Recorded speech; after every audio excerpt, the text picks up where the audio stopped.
Hello and welcome to today's episode of Silk and Soil. I am so grateful for you to be here. Now, when I was just sort of sitting down to record this podcast episode, I've been thinking about it all day. And if you know me, that I don't plan them as such. I just see what was coming through, and there was a lot of different things coming through for me today. And then when I just sat down, in my body, I knew instantly what it was. And it is talking about our body today and the wisdom of our body. Because even though we live in this very busy, hectic and noisy lives, and it's where we think that we just don't have the, not necessarily attention span, but we don't have the tools to reconnect to our body. We don't know what our body is saying, and so we essentially neglect it. But the truth of it is that we know, we know in so many different ways. Our body knows how to communicate with us and move things through us. And this is really what today's conversation is about, because this is what it is. It is a conversation. And it's, as I say, there is a lot of talk about reconnecting to your body and having lost that sort of connection. And some say that may have never, I don't want to say they've never been born with it, because that's not the words that they're using, but they can't remember ever being connected to it. And there are a few things that pop to my mind, stories. And I guess the one that's really hitting home for me most myself is my little daughter, when she moves through something and how she deals with that. So I don't raise her, I want to say in a very particular way. She's very free to do what she wants, within boundaries. So when I've noticed a while ago, and I did do a post about it on my social media, so you might know the story, but she was really upset about something, and she was crying, and she was having a meltdown essentially. And so she wanted to cuddle on the sofa, which is her little safe space. So we cuddled on the sofa. I didn't really talk to her. I just let her move through it herself. And then I noticed her moving her hips around, not just for a second or two, just for a long time. And I was just watching her. I was just literally, I was scared to breathe at one point, because I just wanted to see what she does, because it's not something that I've taught her to do. I know that, the body holds all of the emotions, and it's holding onto it and putting layers on our true selves essentially if we don't move those emotions through our body. But that's not something I'll teach my 4-year-old. She's a little bit too young for that. So, and I was just really intrigued to just see where this is literally all going to go. So after she, after the sobs sort of stopped and everything, she was just staying there for a little while, cuddling me, obviously borrowing my nervous system. And then she started moving her hips and circling them and just moving them from side to side. Now, if you don't know, hips is a place where we store a lot of emotions. A lot. As women, there is a lot stored for us, especially as grown-ups, as adults. Just accumulation of a lot of things, a lot of emotions and feelings that we have suppressed. So which is why I found this really, really interesting, that she started to like really move her hips around, just circling them, just doing like natural movements, what came natural to her. And as I said, like, there was a point where like almost was scared to breathe, because I didn't want to interrupt her, and I wanted to know what was going to happen, essentially, because what she was doing is something that we as grown-ups, and even myself, and I'm very aware of it, have almost forgotten. It's just like feeling the feeling, letting it move through us, and then releasing it through the body. That's essentially like what we need to do. And for various reasons, we've forgotten how to do it. We've forgotten that this is even available to us. Or we just don't do it because we're too busy. That's one of the sentences that I always tell myself. I'm just too busy. So I was like really intrigued, and I was just really like watching what she was doing. And she was like, it was like a big meltdown. It was like a lot of like emotions and feelings. So she was moving like her hips like for a long time. And then eventually she stopped. The whole time she was like cuddling me, but we didn't say a word or anything. I was just holding her. And eventually she stopped. I was like, okay, is that it? And then she started up again, because clearly her body felt like it needed to move through, like even more so. And then eventually she stopped, literally cut at me for like a minute or so, and I just jumped up and started like talking, as she does. And I was like, okay, so we're finished now.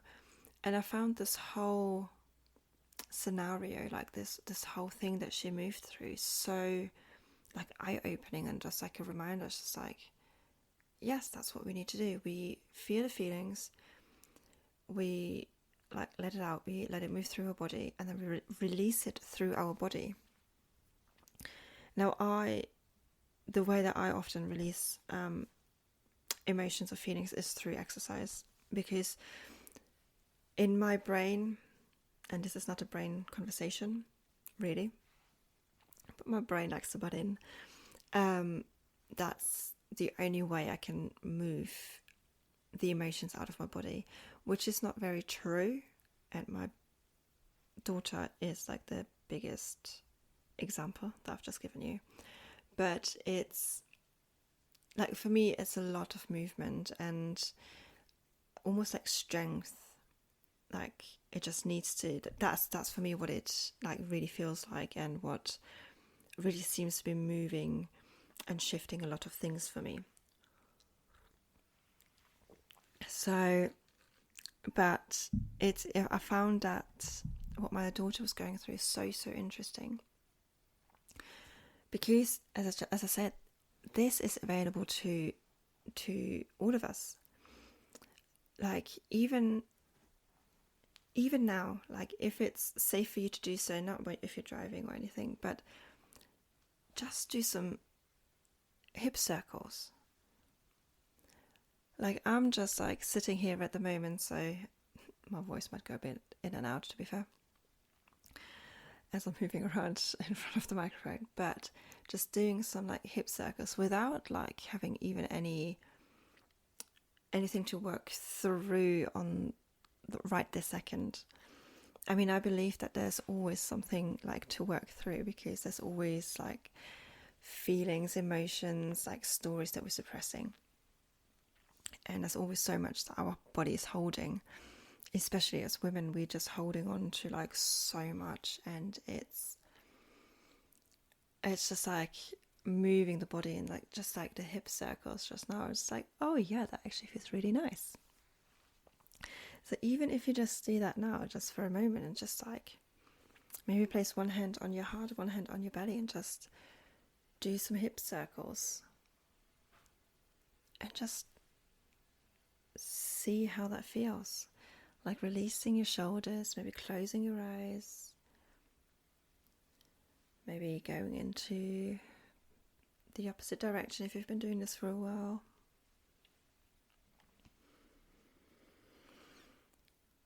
Just just doing a couple more circles here. And then just taking a moment here, closing your eyes if you haven't already done so, sitting up straight, head over your heart over your pelvis. And then just breathing here.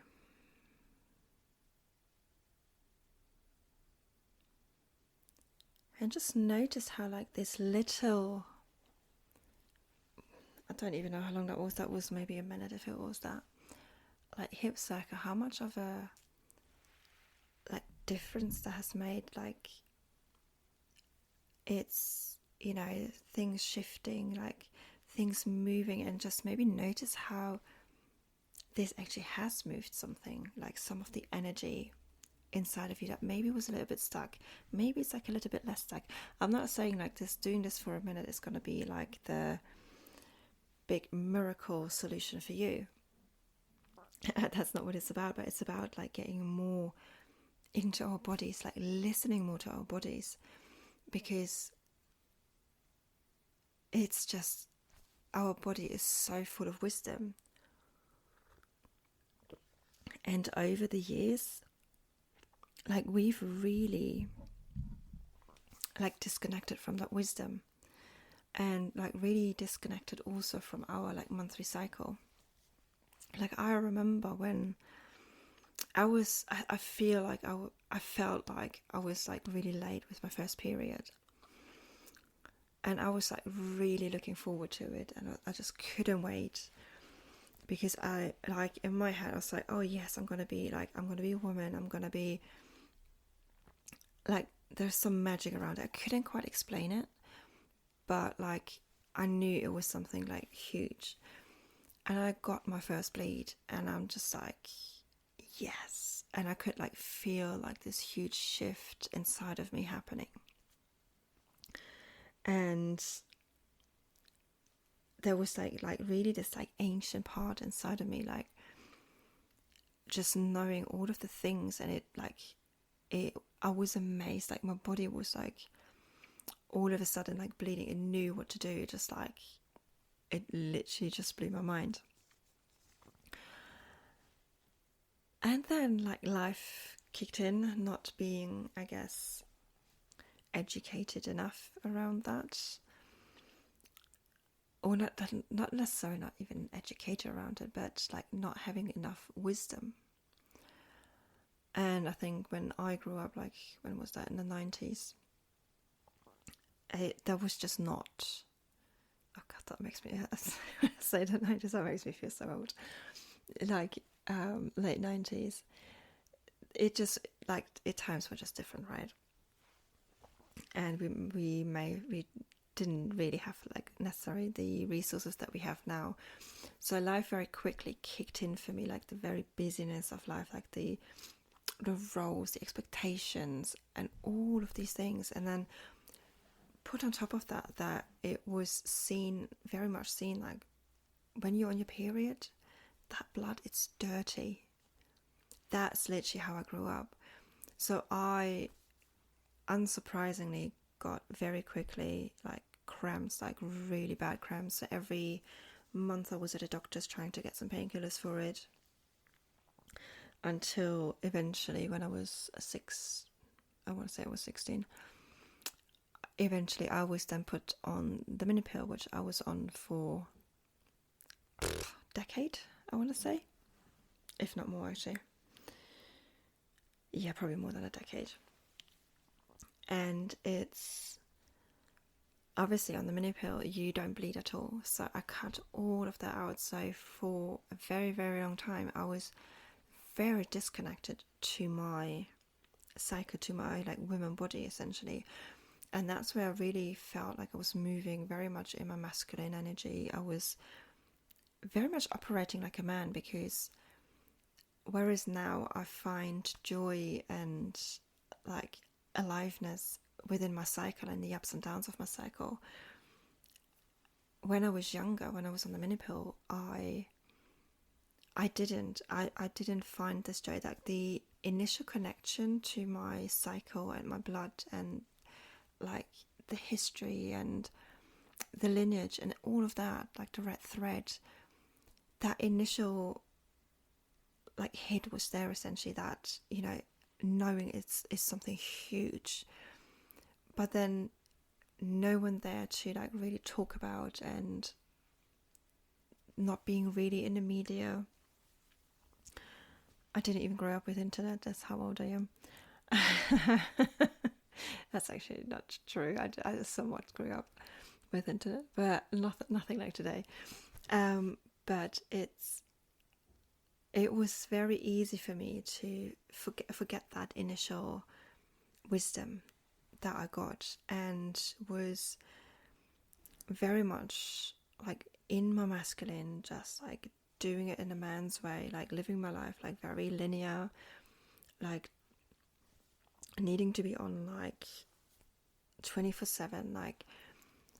And it was only when I then started to think about, oh yeah, I actually want to have kids at some point, I better get off the pill. And that was in my early 30s. I think it was my early 30s. And that's when I then started to, like, obviously got into like the same old symptoms, like really bad cramps, like passing out, mood swings, like not being able to move, like all of what I was being told is like normal. Whereas it's like, oh gee, do I really, like, you know, it's like, I want to have children at some point, so I knew I needed to get off the hormonal pill. And like now looking back, like I'm just like obviously my body was just like screaming at me. Of course I had like the cramps and passing out and like the extreme fatigue, because even though I was off the pill, I was still going like a man. I was still linear. I wasn't working with my cycle at all, with the wisdom of my cycle, with my body. Like I didn't listen to what it really needed. And I mean, now looking back, I'm just like, oh, what? Why did I do that? Like, I'm just like, now where I'm just like really like working with my body, with my ups and downs, and with my cycle. And I know that I experience my cycle slightly different to what the book says. The book in quotation. But I know what my cycle is for me, and when my ups are, and when my downs are, and when I have to be slightly careful, when I'm more creative, and all of these things. And it's like going from that, like looking back, just like trying to like work like a man, be a man, essentially, like energy wise. I'm just like, of course I had all of these symptoms. Of course, I never took a break. I never had an early night. I want to say I went clubbing. That was a very short phase of my life, actually. But there was always something more important than resting, because resting was for losers. And that's literally how my brain operated. And it's honestly, I just don't even know where to find the words for this time. But this is where I was living in. It was just go, go, go, go, go. It was like overriding your body in any way, shape, or form, just to keep going through the day.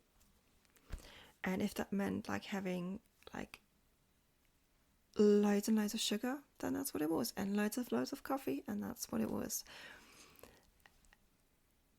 And then I'm just like looking back when we were just, when me and my husband were trying to have a baby, and I'm just like, oh my God, of course it took us absolutely ages, because my body was just so battered, and I was just so disconnected from all of the signs until I started like connecting to like my body, connecting to like more the spiritual around me, and like really tapping into my own inner wisdom, which my own inner wisdom is a lot of like spiritual, and talking to my lineage, my ancestors, spirit guides and stuff. And I'm just like, it's a lot of it, like looking back, is so unsurprising, and but also then comparing it to now, I'm just like, how the heck did it even get here? Like, I was so disconnected from my body. I wasn't taking care of myself whatsoever. Whereas now I'm just like making, especially now where I'm in like my perimenopause era, I'm just like making sure I'm having like so much protein. I'm not having too much caffeine. I'm trying to go to bed early. Like really trying like I'm literally flipped essentially. Not to an extreme, at least not yet. Who knows? I'm fairly aware, so I don't think I'm gonna go to the like extreme, but it's it's so different. And I was asked a question the other day, just like, but how did you make that jump almost from like being very like linear in your masculine to like really being in your like feminine flow? And it is literally just starting to like look after yourself. I'm not here to tell anyone like what whether or not to be on a pill, on the mini pill, on whatever medication. That's not my job. I just know for me, not being on it it made a huge difference. But it is really starting. It comes down to like really starting to look after yourself. Start tracking your cycle if you have one. If you don't have one, you can actually do it with the moon. And that is the basis of it. And like looking after yourself, that entails like exercising, food, rest, working with your cycle. That is like really getting to know your cycle, really understanding, oh, at this part of my cycle, I might feel energized, or I might feel like a little bit more sensitive or vulnerable or whatever. Because we all have like these different emotions all throughout, right? And this is like, honestly, this is what it's about. It's just like starting with yourself. There are so many things out there just that say, oh, I help you do this, I help you come back to yourself, I help you connect to your body. And I'm not saying that that's not true, but I know for myself, I started to take others' advice and others' wisdom above my own, and that's not what I'm here to do. And this is why I don't teach as such. I just share on how I help my clients unlock their wisdom. I don't teach them how to do that. We just journey and unlock it bit by bit. And which is also why this, like, none of this is like a quick fix. We're living in a world where we want everything instantly. And again, my daughter is the prime example for that. When we had a power cut, was it power cut? It wasn't even a power cut, it was just the internet dropped out. And she couldn't, it was in her TV time. And she couldn't watch TV on demand. Oh my god, all hell broke loose. So we are very much in a society where we want everything right now, but to like get to our core, to like really reconnect with our body, that doesn't happen instantly. As much as I would love it to be, it just does not happen instantly. And that is something that we kind of also have to realize and have to almost like let it sink in for a moment. And it's really, as I say, it does come down to it. Just like start looking after yourself.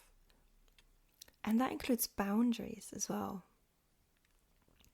So it might be, and I had to like put like real strong boundaries in place, especially now with like my perimenopause, where we're trying to figure out the pattern, even though I think I've got it, but it takes a few months to actually realize what the actual pattern is. So, but like putting like strong boundaries in place where it's just like, am I doing this because I want to, because it feels good, or because I've been told so many times I should be doing it and it should be feeling good that I'm doing it. Why am I doing it? And I had to look at this like very much so within my business as well, which why it feels a lot of times within my business I'm chopping and changing when I'm really not. It's just part of like coming, like it's not getting to know myself, but coming home even more to myself. And because I believe that's an like almost like a never-ending journey, you always can go deeper and deeper and deeper. And then journey even deeper than that. And it's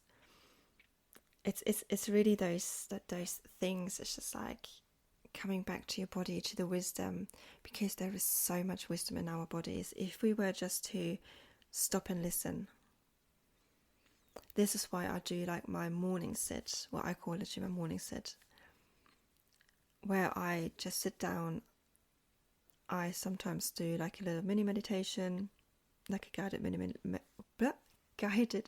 meditation.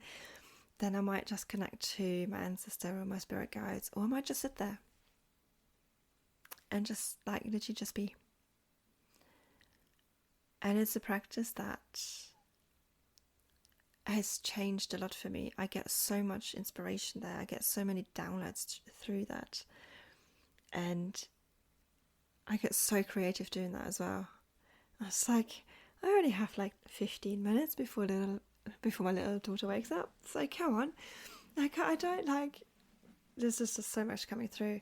And it's all about like finding these like little ways for you to do that, to really connect to yourself. So for me, it's like, I have like my morning pages where I journal, and my morning sit where I just meditate and just be.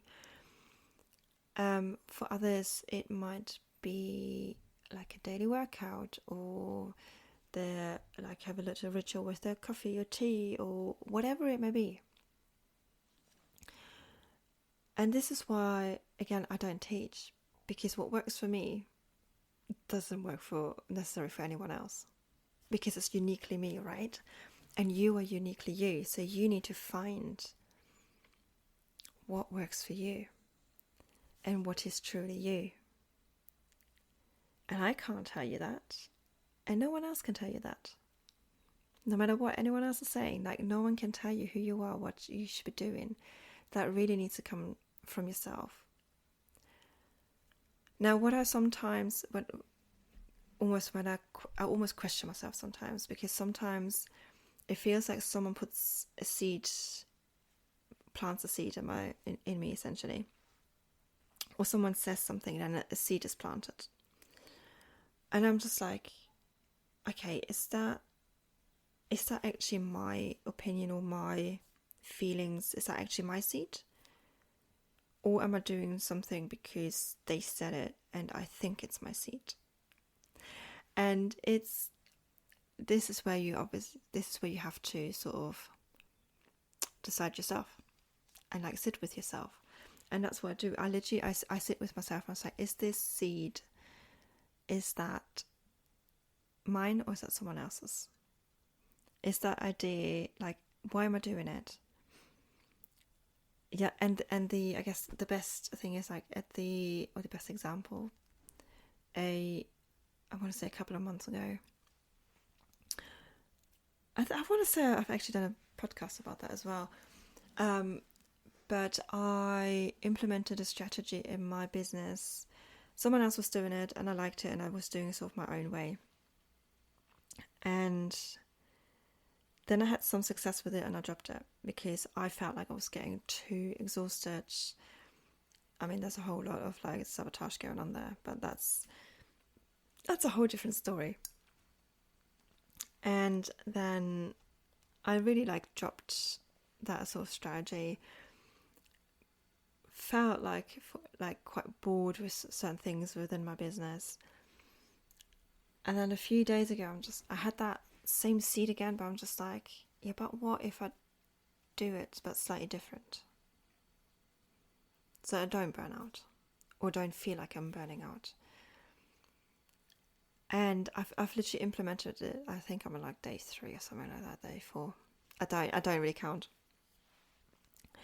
And I'm just like, oh my god, this is so amazing. It's like if I'm doing it like my own way, and I'm doing it more in a sustainable way for myself, where I'm not too much under pressure, and like really still staying away from social media. Like as I say, I have my boundaries, and my boundaries are my weekends.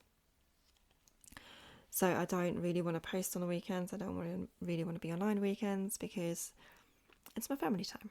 And that's a boundary that I had to put in place, even though everyone kept telling me, or it felt like everyone kept telling me, no, you need to be online all the time. Even though that's not what they say, that's still the energy that I got from them. And that's the thing as well, right? Sometimes someone might say something, but the energy that you get is something completely different. So, which is why you really have to tune into your own wisdom and come back to that. And I do hope that this episode has brought it back a little bit, and has given you some ideas on how you can do that. And if nothing else, maybe start your day off doing some hip circles for a few minutes every morning, and then go on with your day and see how that goes. If you have no idea where to start there. And then start by really, number 1, tracking a cycle, if you have one. If you don't have one, track with the moon, but track your symptoms. And really start looking after yourself. Really treat yourself like a queen. Because we only have this one body, we only have this, I want to say one soul. I don't know where this is just coming from, but I'm just gonna go with it. You should know this by now. So it's just we really have to look after it, regardless of what stage we are in our lives. Alright, I think for today, this is it. This is nowhere where I start talking for another 10 minutes. Not today. Thank you so much for joining in today. As I say, I hope you had some ideas, got some maybe some seeds planted, some whatever it is, some wisdom parted, and that you can start to really start tuning into your body and start listening to what it wants, and more importantly, what it needs. So thank you so much for joining today, and I will speak to you next week. Bye.